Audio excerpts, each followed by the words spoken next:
It's my pleasure to introduce Juliane Dannberg. Juliane got her bachelor's and master's degree at the University of Jena and then did a PhD at Geoforschungszentrum in Potsdam, working with Stefan Sobolev on a range of geodynamic problems.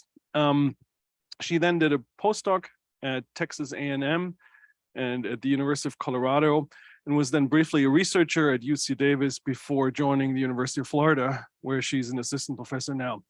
Juliane is clearly one of the best mantle dynamicists of her generation. Her work has been recognized with the AGU Tectonics Junior Researcher Award, and she's really quite special in that she's not just using codes, she's also developing codes, and really has been remarkably successful in contributing on a technical level and sharing her expertise openly in an open science, sort of open source approach, and advancing the science at the same time, really building the tools that she needed to have to solve these challenging problems that she's addressed, ranging from plume dynamics to two-phase flow and a number of other topics. She's going to talk to us today about the interactions between mantle convection, plate tectonics, and material recycling in the Earth's interior. Juliane. Yeah, thank you, Thorsten. Yeah, and also thank you for inviting me here and giving me the opportunity to talk about my research. So this is the topic I will talk about today, and I will use geodynamic modeling to address some of these questions. But first, like, why am I interested in this topic? Why do I think this is something we need to think about? So many of the recent studies agree that if we look at plate tectonics and mantle convection, those are really just two parts of the same coupled system, where plate tectonics is the surface expression, and then as the slabs are being subducted down into the mantle, that's what provides the major driving force for the surface plate motions. And I think it's really important to understand that whole coupled system on the one hand, because there are so many interesting processes going on at plate boundaries that are also important for societies, or like earthquakes or volcanic eruptions. But then on the other hand, mantle convection and plate tectonics are also a big material cycle within the Earth. And so it's important to understand for the composition of the Earth in general, but also, for example, carbon is recycled through that cycle as well. So that also controls the level of carbon in the atmosphere and has kept the temperatures on Earth stable in a range that's suitable for life throughout geologic history. And so then why do I want to use geodynamic modeling to look at these topics? So of course, we do have a lot of observations at the Earth's surface that we can also use to try and understand these problems. But to really understand like what these observations mean, it's usually necessary to connect them to the Earth's interior. And so the problem with that is that the Earth's interior is mostly inaccessible. And if we want to visualize how inaccessible it is, so most of the data points that we have are actually here where this green dot is, which is data that we have at the present day at the surface of the Earth. And then we can go along this axis back in time at the surface of the Earth because we have the rock record, so we know something about what happened at the Earth's surface in the past. We can also go down along this axis, so at the present day down into the Earth's interior, because we have geophysical data. But that still means there's this huge area here where we don't have any data at all. And we can use geodynamic modeling to connect the data points that we do have and to figure out, well, what happened in the Earth's interior in the past. And so on the one hand, geodynamic modeling can help us to understand what generated these observations that we see at the Earth's surface and what processes led to those. And it can also help us just for the present day to understand what are the forces that act in the Earth's interior and lead to this state. And so today I want to talk about three specific topics. The first one is I want to talk about what are the forces that drive plate motions and also what properties in the Earth are important for the plate motions that we see today. Then I want to talk about, well, once these slabs are subducted down into the mantle, what happens to them and how do they contribute to the mantle heterogeneity? And then if we have some heterogeneous material somewhere down into the mantle, well, that's probably entrained in mantle plumes and transported back to the surface. And I want to talk about what the chemical composition of ocean islands can tell us about this process. So I will start with the first topic, which is understanding the forces that drive plate tectonics. And all of the models that I will show, they have been set up and run by my postdoc, Arushi Saxena. So I'm mostly really talking about her work here. And so I already said it's really important to understand plate motions and what drives them. And so because of that, of course, there have been a lot of studies in the past that looked at this problem. So I'm just showing four recent examples here, but then of course, Thorsten has also worked on this extensively. And so one thing we can already see is that many of these models reproduce the current plate motions reasonably well. So if we look at these images here that show both the observed plate motions and the plate motions predicted by the model, both the direction and the speed seem to fit reasonably well. But what we can also see is that all of these models, at least where the plate boundaries are shown, they all use the same geometry of the plate boundary. So on this one and over here, we see, well, the plates really look the same. And this is a model from more than 30 years ago. So it's really still an open question how different plate boundary geometries would influence the plate motions. And then these studies also have come to really different results of where the driving forces come from, like the biggest driving forces for plate motions. So some of them say, well, most of the drivers come from the lower mantle. And then there are other ones that say, well, if we take the lower mantle out, then we really get a better fit. So there are very different results on this. And so the way these studies generally work is that they have to assume something for the present day state of the mantle to compute what's the density that drives plate motions. And so that usually comes from a seismic tomography model. And so that means it's also really important what tomography model we pick to drive plate motions. And here I'm just showing a comparison between two of these different models where, so this is the location of the cross section. So it's through the subducting Nazca plate. And these are just two different models. The one on the right is S40 RTS, which is one that's used a lot for these types of studies. And the one on the left is a version of the LLNL model. And we can see that the subducted slab looks really different in these two models. So here we see, so we clearly see a slab going down into the mantle, whereas in this model, it looks really different. And so this is just one example, but it's to show it really makes a difference what tomography model you pick. And you really, like if you think about, well, what provides the major driving forces, that's the subducting slabs. So it's important to pick a model that resolves the subducting slabs really well. And so what we did is we used a more recent version of this model. So we used the model from Simmons et al. And then we converted this tomography model into temperature. But you can already see in the uppermost part of the Earth, the tomography is really not a good approximation of what the temperature structure looks like. And so in the uppermost 200 kilometers of our model, we took a different temperature model that's based on, well, what's the age of the oceanic plates or what's the thickness of the continental lithosphere based on heat flux measurements. And it also includes the locations of where we know that there presently are subduction zones.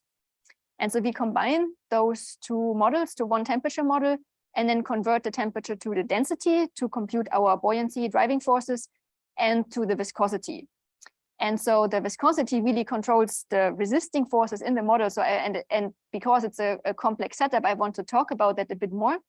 So basically the idea is, well, the viscosity tells us how easy it is to deform the mantle.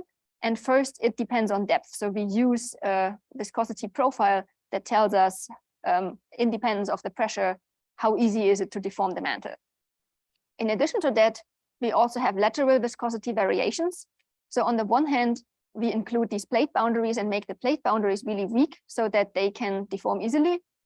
And then we said we also have a temperature distribution that comes from seismic tomography. And so we convert that to lateral viscosity variations by assuming there's both diffusion and dislocation creep in the mantle, and that depends on temperature. And so that gives us the lateral viscosity variations within the mantle. Now, the problem is that the viscosity is really the most uncertain material property in the Earth if we think about what's important for mantle convection. And so we also vary some of the parameters in this model that are important for plate motions. One thing that we vary is the viscosity of the asthenosphere. So we basically say we move around what's the viscosity of this layer that's just at the base of the plate, because that controls the basal drag of the plate, so really how easy it is for the plate to slide on top of the mantle below. And the other parameter we change is the viscosity of the plate boundaries themselves. because that changes how easy it is for one plate to slide past the other. And so those are the two parameters we change. And then we really Arushi ran all of these models, and we wanted to resolve the plate boundaries in a really high resolution. And so in the end, these are models that have around 1 billion degrees of freedom. So these are like the number of points where we have to find the solution to our equations. And so that was actually run on Frontera. So I just realized this morning that Frontera is like here in the building. And she ran it on more than 5,000 cores. So let's look at some of the results of these models. So what we see here, like each image is a different model, and the colors show the speed in the model compared to the observations. So everywhere where the colors are blue, our models are slower than the observations, and everywhere where the colors are red, our models predict faster plate velocities than the observations. And the axes here are the two parameters we change. So on the x-axis, it's the plate boundary viscosity, and on the y-axis, we increase the asthenosphere viscosity. And so what we can already see is that we really only get one plate boundary viscosity where we get results that somewhat match the current speed of plate motions. The asthenosphere viscosity also influences the results somewhat. So in particular, we can see if we make it really large, then some of the continental plates slow down a lot.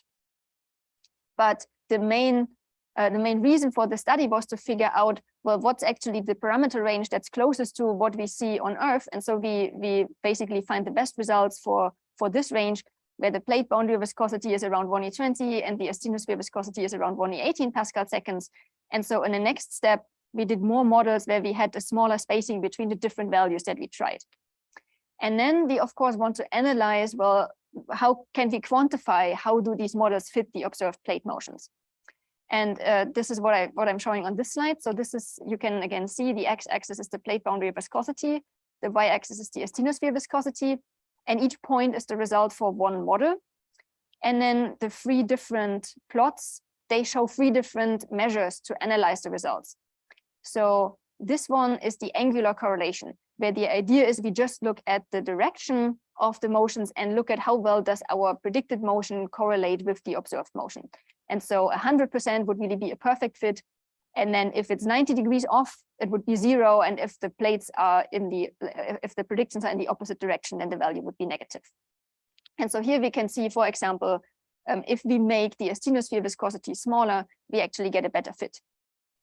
The other 2 measures are the speed residual and the RMS residual, where the idea is for the speed, we basically don't look at the direction, we just look at the speed and look at if our model speed is too fast or too slow. And then we take the difference of that. So our result is then in centimeters per year, and 0 is really the best fit. And for the RMS velocity, we take into account both. So we take the difference between the vector of the observed and modeled plate motions. And so this is really the overall residual that tells us what's the best fit model. And so that's also in centimeters per year. And for both of these, the more whitish the colors, the better the fit. And so we can see for those models, there is really sort of a sweet spot in terms of plate boundary viscosity, where if we make the plate boundary viscosity lower, then the velocities are just too fast in the model. And if we make the viscosities higher, then the velocities are just too slow. And so these are the results for this plate boundary geometry that everyone else has also used. And what we said was, well, we actually want to look at how do different plate boundary geometries change this result. And so these are the different plate boundary geometries we used. So this is the Nouvelle model, which is the one that I said like most people use. The other one is the bird plate boundary model that we used. And so you can already see it has a lot of smaller plates. But then in addition, what also has been published was a global earthquake model that includes, so that looks at seismicity to define where the plate boundaries are. And so on the one hand, that means the plate, so for these bird plate boundaries, the model defined what the dip is, so that they are not just vertical, but they also have a dip angle now. And that's what we see here, like using these plate boundaries with a dip angle, but only in the oceans. And then on the continents, this global earthquake model has more distributed faults. So it basically has a network of faults that are defined based on seismicity, so they don't go through the whole plate. They are mostly just in the crust. And so then this is the most complex model that we use, where we have both the dipping plate boundaries in the oceans and the fault network in the continents. So let's have a look at how that changes our model results. So here are the same three measures again, the angular correlation, the speed residual, and the RMS velocity residual for all of these four different plate geometries. And the first thing we can already see for the angular correlation, all of the other models really fit the angle of the plate motion better than the Novell model. And especially if we go to high plate boundary viscosities and low asthenosphere viscosities, we get the best direction of plate motion. And we can also see for the speed and velocity residual, all of these basically have a viscosity where we get the right speed and where we fit the plate motions best, and it can't be too large or too slow. And so let's compare the best fit model for each of these different plate boundary geometries. So this slide just shows sort of how these models look like. So from the slide before, I've taken the best fit model for each geometry. And what we see here is the background color shows the root mean square velocity residual. So the whiter the colors, the better the fit. And then the arrows show, the black arrows are the observed plate motions and the blue arrows are the modeled plate motions. And so we see for the Novell model that fits the Pacific plate really, really well, but then many of the other plates are not fit well. And especially many of these smaller plates don't have a good fit. For the bird closed and the bird gem model, so the ones with the bird plate boundaries, we see that the Pacific plate doesn't fit that well anymore, but many of the other plates now have a better fit. And for the model with this most complex gem plate boundary geometry, we see that the Pacific still doesn't fit perfectly, but it fits better than in the other models. And many of these other plates have a good fit, even though some of the small plates don't fit really well. And so if we want to quantify this now, if we go back to our measures of fit, if we compare the angular correlation for these four different models, that's what's shown here. This model based on the global earthquake model really has the best angular correlation overall, which is also what we saw before. And the Novell model is the one that gives the least well fit. And if we look at the root mean square velocity, we also see that the Novell model has the biggest residual. Then the bird boundaries have slightly smaller residuals, and the best one is really the one based on this GEM database. So what does that tell us about the Earth and about the plate motions? Well, first it tells us, well, we should probably think about using some of these other more recent plate boundary geometries. Then we can also see that these plate boundaries are not closed polygons. So it's not necessary to have the plate boundaries as closed polygons to fit plate motions well.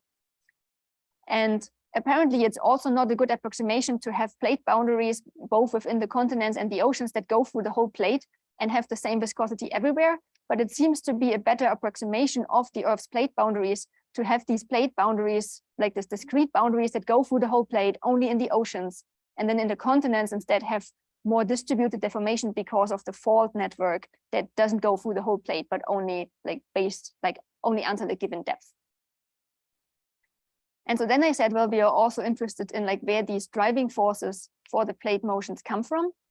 And so we took our best fit model and then took out specific driving forces in the model. So we ran a model that only had the uppermost 200-kilometer temperature structure and then was homogeneous below. We ran a model that had the tomography model in the lower mantle, and we just took out the asthenosphere. So below the lithosphere and above 200 kilometers depth, we made that homogeneous. So then we only had the lower mantle driving forces. And we had a model where we made the lithospheric structure homogeneous. And so those models are shown here. So the diagram on the top shows in red the angular correlation for all of these different models, and the blue bars show how much of the speed is retained compared to this original best fit model. So, right, you can imagine if you take away the driving forces, all of the plates now get slower. And the images below here show for these different models in which parts of the Earth the speed gets reduced. So the bluer the colors, the lower the speed got compared to the original model. And so what we can see the model with the constant, with the homogeneous lithosphere, that doesn't work well. Everything slows down because now the oceanic plates are not dense enough to be subducted anymore. But what's more interesting is to look at these models. So the model without the lower mantle driving forces that only has the uppermost 200-kilometer temperature structure, that still has a reasonable angular correlation, and it also retains most of the speed. So in our model, most of the driving forces really come from that part. If we have only the driving forces below 200 kilometers depth, we get a much slower speed, and the angular correlation also gets worse. And you can, that makes sense in a way, because you still have the mantle flow below 200 kilometers depth, but it's now not connected anymore to the plate at the surface. So you don't really have slab pull forces anymore. And so if the slab pull forces really, like in this model, if they provide the biggest driving force, if you take that away, then your plates become really slow. So what we've seen in this first part is, well, the plate geometry definitely does have a big influence on the plate motions. And we get the best fit with this most complex model based on the global earthquake model. And in that model, we don't need to use closed polygons for the plates. And it seems to be a better fit to have faults that, or like plate boundaries that go through the whole lithosphere in the oceans, and then a more distributed network of faults in the continents. And so in our models, the slab pull force from the upper mantle is the biggest driving force for plate motions. But of course, it depends a bit on like the specific choice, and in particular, how we approximate the slab geometry. So that's actually we want to work on in the future to use more accurate representation of the slab geometries from the slab 2.0 model. So now we've looked at what drives the plate motions that we see at the surface of the Earth. And in the second part, I want to look at, well, what happens when these slabs are subducted down into the mantle. And this is work that has mostly been done by my former postdoc, Kieran Kotalia. And the motivation behind the work here is that, well, we know if we, once we create the tectonic plates, we also create chemical heterogeneity.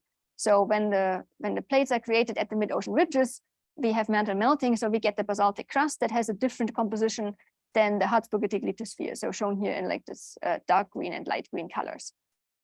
And so now the question is, once these slabs go down into the mantle, what happens to this heterogeneity?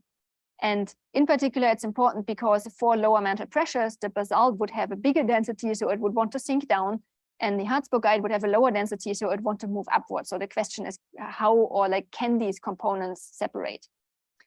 And we do have some observations that suggest something about that process.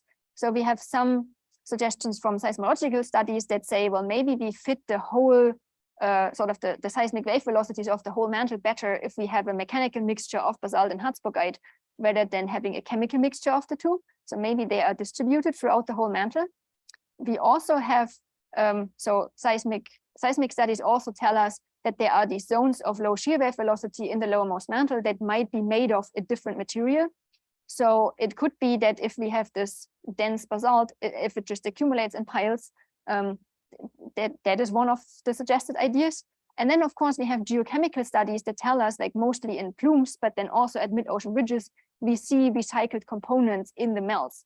And so probably mantle plumes have to bring up this material somewhere back to the surface.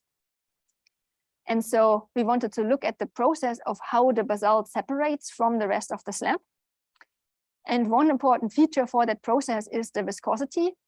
And in particular, what happens in the lowermost mantle is that the dominant mantle mineral in the lower mantle, bridgemanite, it transforms to post-perovskite.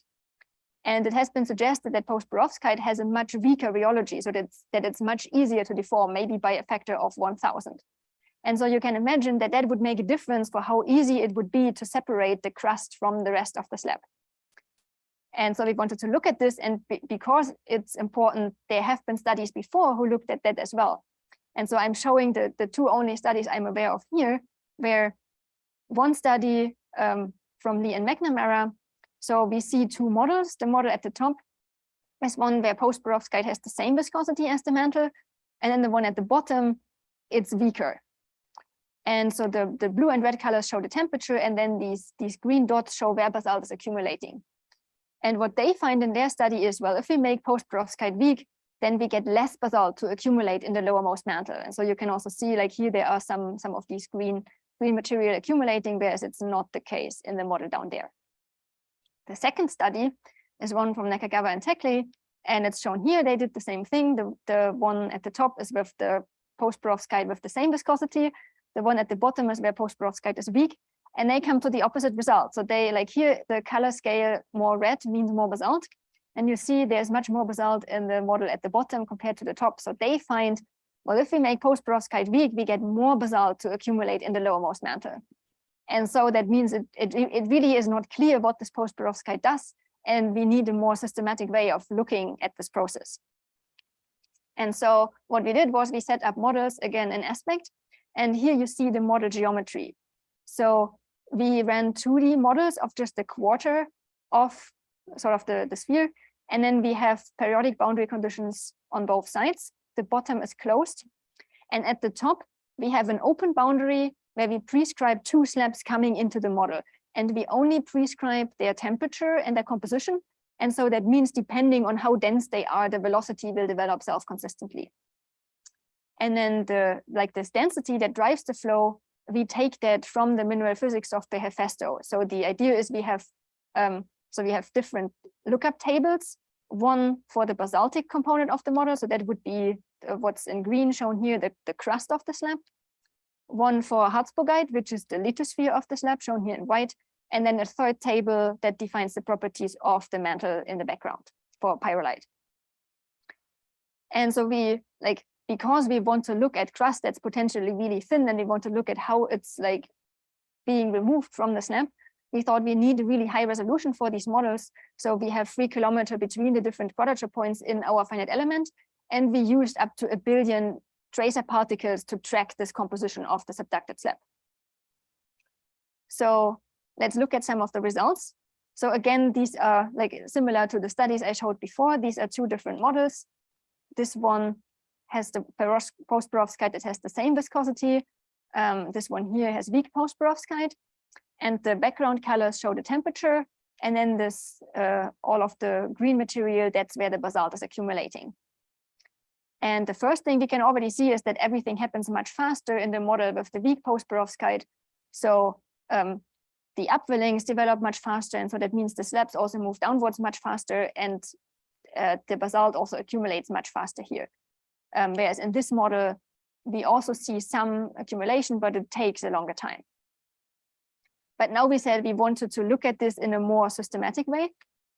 So what we did was we changed 2 parameters in our study. The first one is the viscosity of the post-perovskite, because so that's obviously a parameter that would control this process. And also it's quite uncertain. And the other one is the crustal thickness of the slab that comes in from the top. And maybe that seems like not quite intuitive as a parameter we should change, because after all, we know what the crustal thickness of a slab is. But the idea is we know that as the slab moves down from the upper mantle to the lower mantle, it slows down. And so in order to conserve mass, it has to also like change its volume. So it has to become thicker in some way. And I mean, it might just become thicker or it might bend. There are different ideas for how this could work, but that would determine how thick the slab is when it comes into our model, which is only the lowermost 1500 kilometers of the mantle. And this was also a parameter that was different between the 2 studies I showed before. And that's why we thought it would be important to look at the influence of that parameter. And then what we do is we measure how much basalt accumulates in the lowermost 300 kilometers of the model over the runtime. And so first I want to show some results that are just images, like basically the last snapshot after 400 million years of model evolution.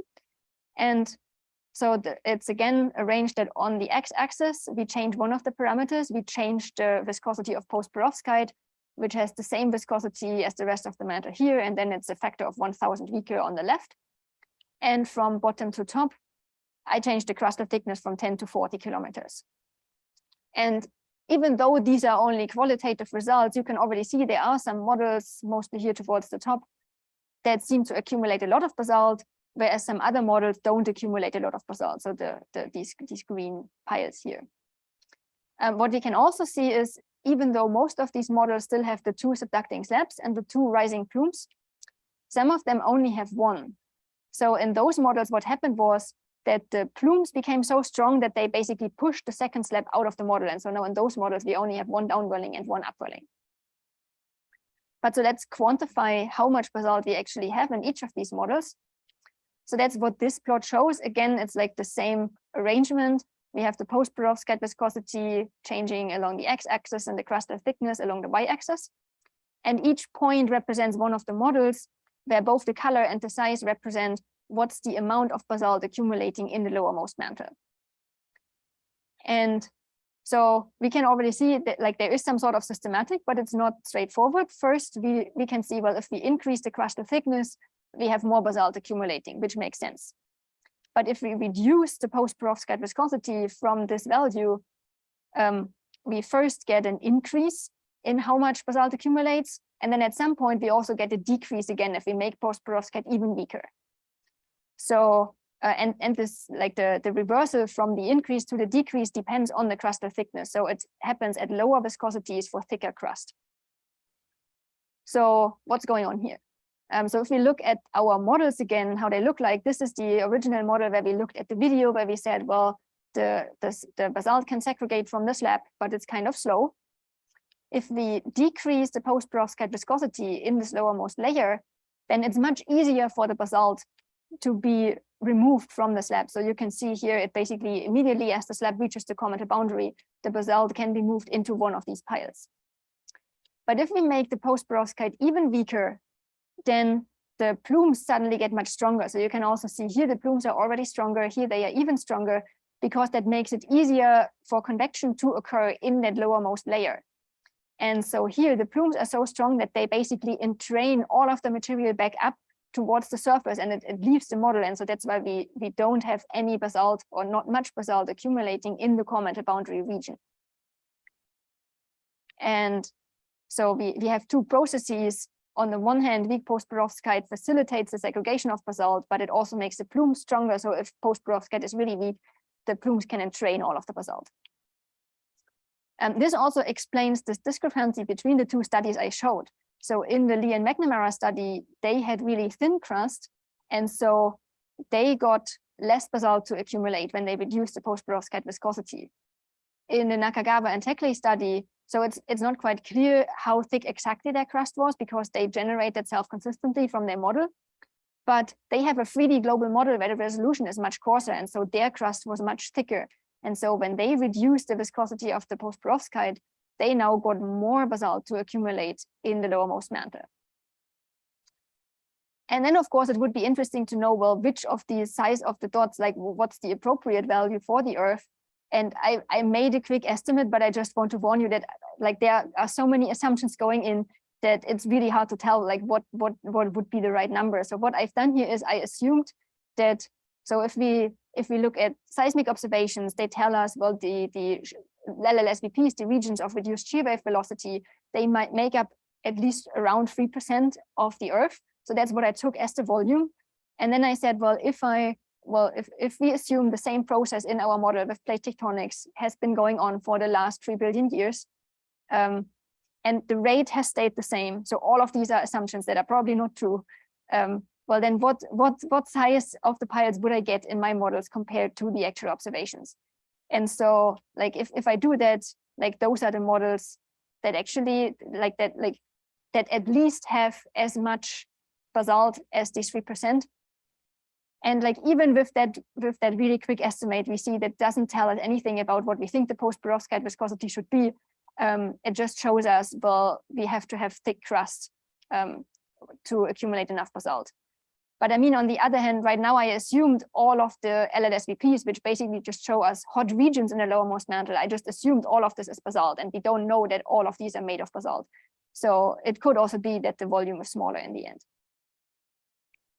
But these models have shown us that weak post-perovskite definitely influences how the basalt is removed from the slab. And it can either increase or decrease how much basalt accumulates in the lowermost mantle. So first, if we start making post-perovskite a little bit weaker, it facilitates the segregation of basalt, so we get more basalt accumulation. If we make the post-perovskite really, really weak, the plumes get stronger, and so we get more entrainment of basalt, and so then we have less basalt accumulation in the lowermost mantle. And so the exact change between the two depends on the crustal thickness. And so now we have looked at what happens to this basalt when it reaches the lowermost mantle. And in the third part, I want to look at how this basalt might be entrained in rising mantle plumes and what ocean island chains and observations can tell us about this entrainment process. And this is work I did with René Gassmüller. And so I've already talked about, well, seismic observations show these zones of reduced shear wave velocities in the lowermost mantle, the LLSVPs. And we see, if we look at observations, lots of the hotspots and large igneous provinces, they cluster around these regions. And what is more, if we look at, so many of these hotspots have distinct geochemical trends that run parallel to each other.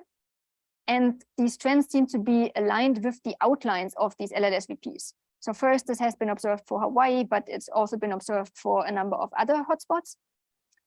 And so that has led to the idea, well, if we already think these LLSVPs are some sort of chemical reservoirs, well, maybe what happens when the plume rises is, on the one side, it entrains material from the LLSVP, from this reservoir, and on the other side, it entrains normal mantle material. And so then if we sample this, like if we melt the material, we would get these parallel trends with a different chemical composition. And so, well, this, like, since this has been suggested, people have tried to model this to figure out, well, is that physically consistent? And so I'm showing one of the previous studies here, where in the top model, we see a plume rising from the edge of some sort of reservoir with different material shown in red. And we can see in this model, the plume entrains the material on one side. And so if we look at the how the plume tail would look like, it would have these two distinct compositions on each side. However, we've already talked about, like, so before I mentioned basalt would actually be denser than the surrounding mantle. And also, if we have piles who stayed there in the lower mantle for quite some time, we assume this material has to be dense. And so if we take that into account into the model, we get a model like the one at the bottom here, where the red material is now denser. And so it accumulates at the base of the plume. And then as the plume rises, this material is entrained in the center of the plume conduit. And now this doesn't explain anymore what we see in the observations at the surface. And so our idea was, well, maybe we also have to include subducted slabs in this process, because they push material and against these chemical reservoirs. And so that could make the whole process more asymmetric. And so we wanted to look at that in geodynamic models and test that hypothesis. And so the first models I want to show are 2D models of just the reservoir in the lowermost mantle. And these are 3 different models, where in each of them a subducted slab comes in from the left, so from over here, but with different velocities. So here the slab is really, really slow. And so what we see here, the colors show the temperature, and then these green to white outlines show the chemical composition, so the reservoir material. And we can see, if the slab is really slow, or basically it doesn't have a big influence, the plume rises from the center of this reservoir, like from the top. And if we look at the cross section through the plume conduit, so the 2 things I show here in red, that's the temperature, and in black, that's the chemical composition. We see, so the amount of material entrained from the reservoir. So we see in this case, the plume is symmetric. But if this, like the bigger the influence of the subducted slab, the more it pushes material against this reservoir, and it makes the whole process asymmetric. So if we look at the cross section through this plume here, that now rises from the edge of the reservoir, we can see that the highest temperature is a little bit towards the left compared to the peak of the black curve, which is the highest amount of entrained material. So that already suggests that our idea has some merit, that it makes sense that the slabs influence this process. And so we wanted to look at this in 3D models that include the whole mantle. And so these are also done with aspect, with adaptive mesh. We use the mineral physics software Perplex to compute the material properties. Again, our chemical reservoir is made of basalt, and then the mantle is a mechanical mixture of basalt and Herzbergite. And so the boundary conditions for this model come from a global model, where as the surface boundary conditions, we use plate reconstruction, so the actual plate motions we had in the past, because that also gives us the location of where subduction zones have been in the past. And so let's look at how this model evolves over time. What we can already see, so the blue colors are cold temperatures, the orange colors are high temperatures, and in green, we see the reservoir. And so what we can already see here is that as the subducted slab comes in and pushes, like triggers the rise of the plume, we can see that this plume is asymmetric. So there's more of the green reservoir material towards the right side of the plume compared to the left side. And so we ran several of these models. and then wanted to quantify, well, how asymmetric is each plume in these models. And so in order to do that, we defined a number that's based on the overlap of the region of highest temperature, which is shown here in these red to white colors, and the region of the highest amount of material entrained from the reservoir, which is shown in these blue contours. And so just to illustrate that, there are some plumes like this one that really look symmetric. So the highest temperature is in the same spot as the highest amount of entrained material. So those then would get a really low asymmetry number, in this case 0.04. But there are also plumes that are more asymmetric, where in this case the highest temperature is in this part of the plume and the highest amount of entrained material is in this other part. And so they would get a much higher asymmetry number, in this case 0.88. And so now we can plot this asymmetry number and look at how it depends on different parameters we have in the model. So in this case, on the x-axis is the excess temperature of the plume, and on the y-axis is our asymmetry number. And we can see that only plumes that are hot also are asymmetric. And I mean, that makes sense in a way, because the hotter the plume is, the more of the dense material it can carry to the surface. But there are also plumes like this one, which are hot, but that are not asymmetric. And so this is where our idea comes in of how the subducted slabs influence this process. So this slide shows a similar plot, but on the x-axis instead, we have the angle between the pile in the lower mantle and the flow. And so like the way I think about this, I'm illustrating this in these two figures here on the right. So in blue, we see in blue is the pile, and then these orange vectors show the velocity. And so in this case, if we have flow towards the pile, that would be a large angle between the flow and the pile. So it would plot towards the right of this diagram. Or the flow, like here, could be more or less parallel to the edge of the pile, and then we would have a low angle. And so what we can also see is that in this case, only if there is flow towards the pile, we get asymmetric plumes. And so how we imagine this process is, well, if we want to get an asymmetric plume, we have to have the subducted slab inducing flow in the lowermost mantle, and that makes the zone where the plume is generated asymmetric. And so on one side, it can entrain material from the normal mantle, and on the other side, it will entrain more material from this reservoir. And then as the plume rises, it's asymmetric. And then the question is like, so how would we see that in the melt composition? And I don't want to go into the detail here, but it basically depends on the plate motion. So if you would have the plate motions going like out of the plane, then you would see these two parallel trends. But if you basically have your plate motion going like this, so it moves one trend on top of the other, then you don't see it anymore in the ocean islands.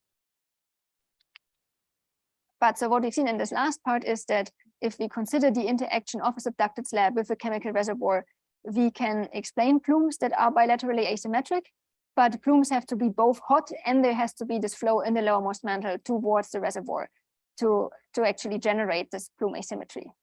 And then it depends on the plate motion if it's actually reflected in the composition of the ocean islands. And so with that, I've gone the whole circle through the mantle from the surface to the common boundary and again to the top. And thank you for your attention. Thanks a lot, Juliane. And I guess the whole talk was sort of an illustration how this Tarascaria diagram is bullshit, right? Because we have constraints on the evolution of the Earth from depth, right? They're just path integrals, like you showed, right? The budgets on the basalts and the isotopic signatures and stuff like that. Anyway, questions for Juliane. Where's the other thing? A great talk. When you showed your through the Nazca plate, the subduction zone image, that actually looks a little bit disconcerting. Is that still a very large frontier, the kind of understanding of where the slabs are, or are you happy to now focus more on these kind of other physical parameters such as viscosity? Or where do you think that you really need better constraints? So I think at least we know where many of the slabs should be. Like, because we know where the trench is at the surface, and then we also have plate reconstructions that can tell us like how much has been subducted. And so I think there are better constraints where the slabs are other than tomography. So right, if the tomography cannot resolve some of the features, then we should think about other things. And like some of these studies I've showed, they basically put the slabs in the model based on other constraints that were not tomography. And this is something that we're actually working on as well at the moment, that there's the Slab 2.0 database that has the geometry of all of the slabs worldwide and they would be better resolved compared to a tomography model. And so that's something that we're in the progress of working on, to put that into the model and then see how much of a difference would it make. And I'm definitely also interested in basically just saying, well, let's run the same model again and just use 10 different tomography models and see which of these reproduces the plate motions best. A quick note to that, right? It's, I think, a fair statement that the P-wave models are much better in resolving the slabs than S-wave models are. But the problem is that the P-wave models have vertical incidence over most of the oceanic plates, which means you're missing all of the uppermost mantle. And so you're really missing two different parts of the plate driving forces. And so that's partially why people like Steve Grant have built these S-wave models where they've prescribed slabs and sort of guided the inversions. And I think that gives you sort of a nice balance there. Because otherwise, if you just say, oh, let's use P, then you're missing the push from the ridges, basically, because you don't have surface waves.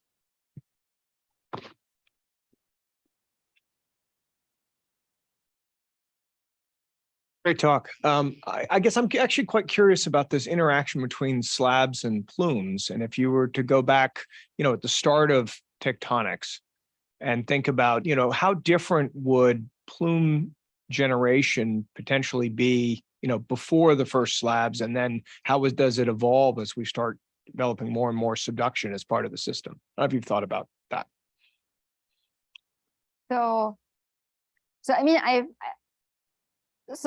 haven't thought about that question in particular, but I have run models, some of these models have these dense piles at the comet boundary, and I've also run models that don't have these piles. And there also have been other studies that basically say, well, if you have a dense layer at the comet boundary, it basically makes your plumes less hot because it insulates the comet boundary a little bit.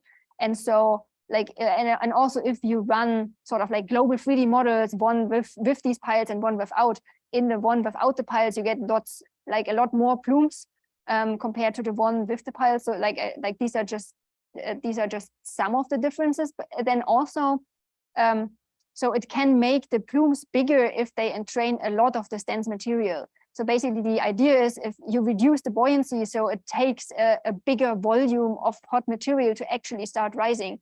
And so what can happen is that if your plumes just rise more slowly and they are bigger when they reach the surface compared to plumes that don't have this dense material that would be thinner and rise faster. So those are just some of the differences I would expect. Hi, Juliane. Great talk. In your middle section, when you were showing the differences between the viscosity of the post-perovskite, it looked like that sort of 0.01 was kind of sort of a sweet spot in terms of interesting dynamics, where with the no viscosity reduction, you basically had straight plumes and slabs, and all the way on the far left, you had these sort of weird feathery kind of plumes. How does what's coming out of that dynamics? Is it because of the Raleigh number changing that you see sort of interesting things? Yeah, so I like I think it's maybe it's most interesting to look at the animation. Yeah. So the idea, yeah, so it's basically that idea in this layer, just at the bottom, Very bottom, yeah.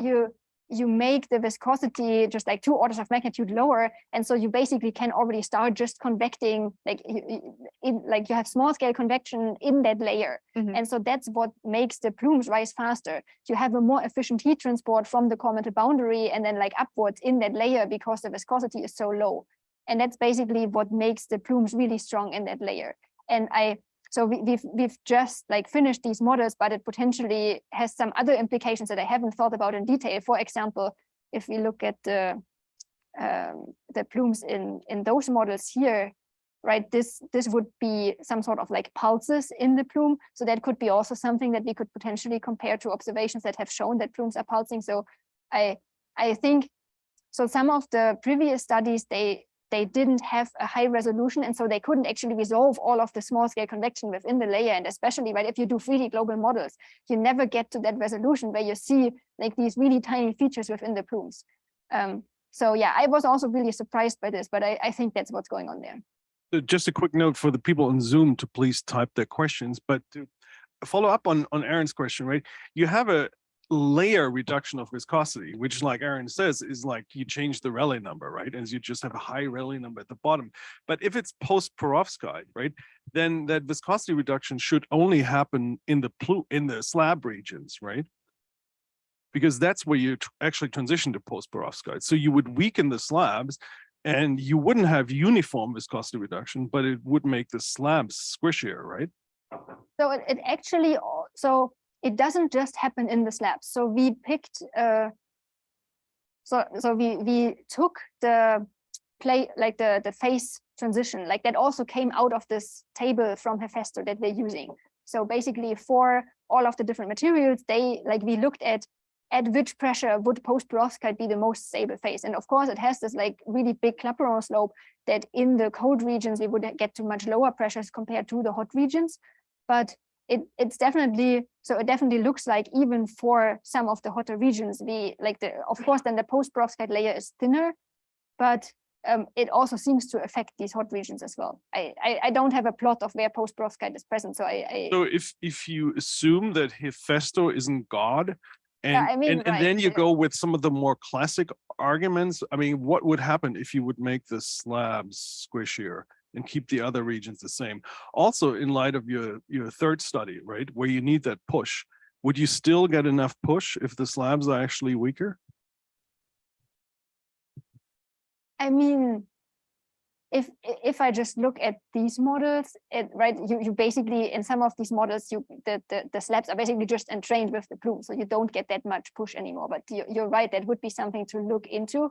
I also realized there are like so many other assumptions about this model that like the specific results may be slightly different if you change some of these. So for example, in our models, because the velocity of the slabs just develops self-consistently, of course, if there are more plumes, they move down faster. But in reality, these slabs are like attached to the surface, and the volume of slab coming in depends on like how much subduction we have. And so those are all things that would be different on Earth. You keep the slab locations fixed, right? Yes, that as well. Yeah. There's a question by Demian. Do we have online questions? Yeah, so I guess I have a question about the first part of your talk. And you'd framed this partly in thinking about the forces, the resisting and driving forces. And so for maybe I'm thinking about this totally wrong, but for the viscosities that you need to get the lowest residual velocities in your models, the plate boundary viscosities would, I think, lead to fairly high depth average stresses at plate boundaries. And so I'm wondering what those numbers are and what that means about, or how that's connected to things like the assumption of the width of the plate boundary that you're using in the models. And if that's part of the story, or observations that we have that suggest those depth average stresses, at least in the upper, 100 kilometers maybe, are not very high. Yeah, so I haven't looked at the stresses in particular, but like that was exactly what I was about to say. So like, even though we ran these huge models, we still have, so I think the mesh size is still 17 kilometers. And so then we wanted to resolve, we want to have a plate boundary that's like at least one cell, or like better, wider than one cell. And so that means our plate boundaries, they are like really wide shear zones. And so even that means we can't translate these viscosities one-to-one to the actual Earth. And so, you could imagine if you make the plate boundary thinner and reduce the viscosity of the plate boundary, you get the same result. And so that's why I also didn't emphasize like what are the actual values that give us the best fit and more the trends. And it's all like something we definitely also want to do. Like some of these models use basically plastic yielding to approximate the plate boundaries, whereas we just reduce the viscosity. And so that's something that we also think would approximate the actual Earth better. And that's something that we plan to include in the future.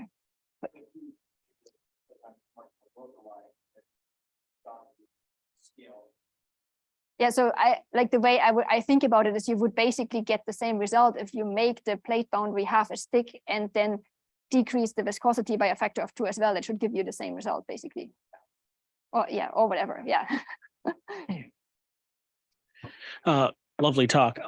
So I also had a question about the first part of your talk when you were looking at the residuals for plate motion from like Nouvelle model all the way up to GEM, and I noticed that the Indian and Philippine sea plates seem to be problem children, and I was wondering why and what do they have in common that makes them so difficult to model?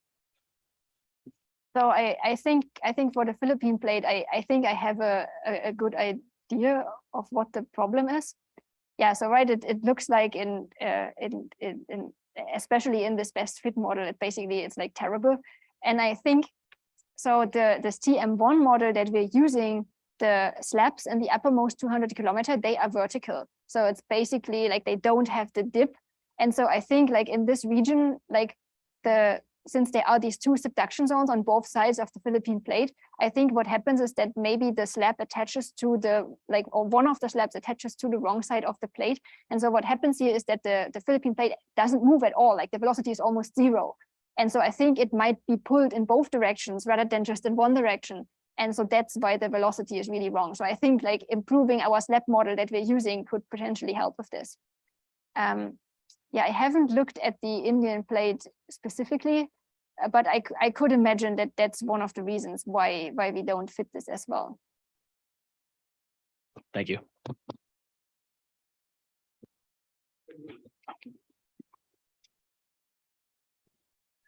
Hi, great talk. So for your like optimizing the viscosity, did you try like varying the asthenospheric viscosity so it was different beneath continents versus beneath oceans? The varying which viscosity? The asthenosphere. The asthenosphere viscosity different in the plate in the oceans versus the continents. So we didn't try that. I can talk a bit more about like how actually, so we only varied the asthenosphere viscosity below the lithosphere. So we have this model, we have this model of lithospheric thickness, where of course the thickness would be thinner in the oceans compared to the continents. So what our model does include is that if there are cratons, we already would have this really strong keel to the continents. And then we have our asthenosphere only until 200 kilometers, or so basically the layer in the asthenosphere where we vary the viscosity, that's below the lithosphere. So if our continents are really thick, then we basically have a thinner layer of asthenosphere with a low viscosity below. So in that sense, the effect is different below the continents versus compared to the oceans. And I think the question would also be, I mean, of course, we could try that and we might get a better fit if we have a different viscosity below the continents and the oceans. You have one more parameter you can try to vary, so you can get a better fit. But the question is why would we actually think that the asthenosphere viscosity should be different in the oceans compared to the continents? It would we would need a physical reason for why we actually think that would be the case. Well, for one, your misfit is different, right? Underneath the continents and oceans, you can see it. It actually goes the other way. But if you would use an S-wave model and not that Los Alamos model, and then assign lateral viscosity variations based on temperature, you would get that, right? So it's clear that you don't have to even invoke differences in hydration state to get a lower viscosity underneath the oceanic plates. And you do have them moving faster, right? And folks like Clint Conrad have discussed, right? You can make oceanic plates move faster by either by pulling on one side faster or making the viscosity lower, yeah. Right? And observationally, the excitation of net rotations that we see, like in hotspot reference frames, does work well if you have different viscosity contrast. So I think there are arguments for that, right? Ian.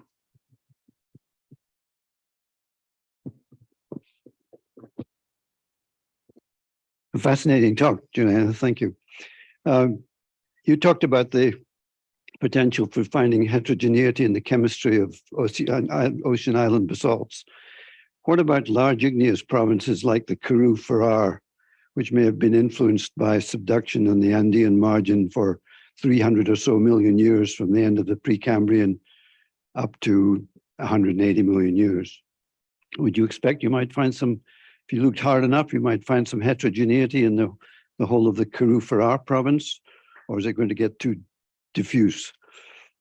Well, I mean, I think observations tell us that we find heterogeneity everywhere, but like you would get a different kind of signal if you have like subduction immediately influence the plume, or if you have the slab going down to the commented boundary and then you wait a long time and have the material lying around there and then move that back up to the surface again. So mostly what the observations I meant were like, on the one hand, the isotopic signatures that tell us we have some sort of recycled component in the plumes that must have been at the surface of the earth, like must have been something like basalt or some sort of crust moving, and then it has stayed like that for like millions or billions of years and then moved to the surface again.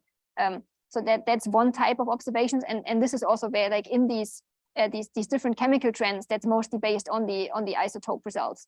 And then the other observation we of course have is that, like, if we look at the major element composition of some of these ocean islands that we have active today, we also see that. So there are some studies from like Sobolev et al. That show that if we can reproduce the melt composition best if we assume that there's some amount of basalt in the source of that melt.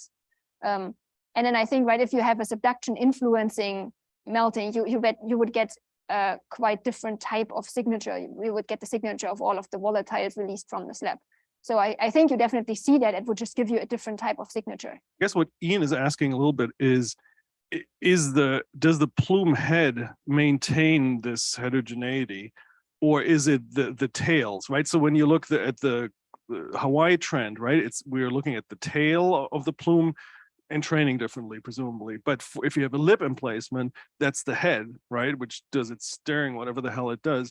Would you still then see whatever an east to west zonation, or is the head actually stirring everything up in a different way than you would see in the tails, right? That's how I understood Ian's question, at least part of it. Does the head still have that sort of thing? I think you could still see it. Well, let me. I mean, my model, like the video, does have the plume head, so I think it's not. I think if I remember this right, we already see it in the. So I mean, clear maybe. Yeah. All right. So I mean, it doesn't look like it's mixing away, but I guess it depends on. Right, there are sometimes plumes. So if the plume really starts from the edge, then I would expect to also see the difference in the plume head. Yeah. We see anything like that in the lip? Any zonation of something? I don't know. It's been studied that closely enough. All right, Luke gets the last question. Sometimes you have to look at things with fresh eyes, as you can do after listening to a talk like this. Yep. See what you can find. Luke, last question. Just a last question. Can you treat the topography in these models, and if you can, would that help you, decide what model would be better than the others? That's for the plate motion model. For the plate motion, yeah. Yeah. So at the moment we don't, but it's definitely something we have thought about. So we could change. So our surface currently is free slip, so it doesn't deform, but we could change it to a free surface. And then we could also potentially look at, like, so we just looked at the plate motions, right? So we just took one subset of observations that we have from the Earth's surface and compared to that. But it would, like, that would allow us to also look at other things. Yeah, and that's definitely something we want to try. That would be really great. I think it would really help you decide which one is the right one. Yeah. Well, thanks to everybody for the great discussions. Thanks again to Juliane for a great talk.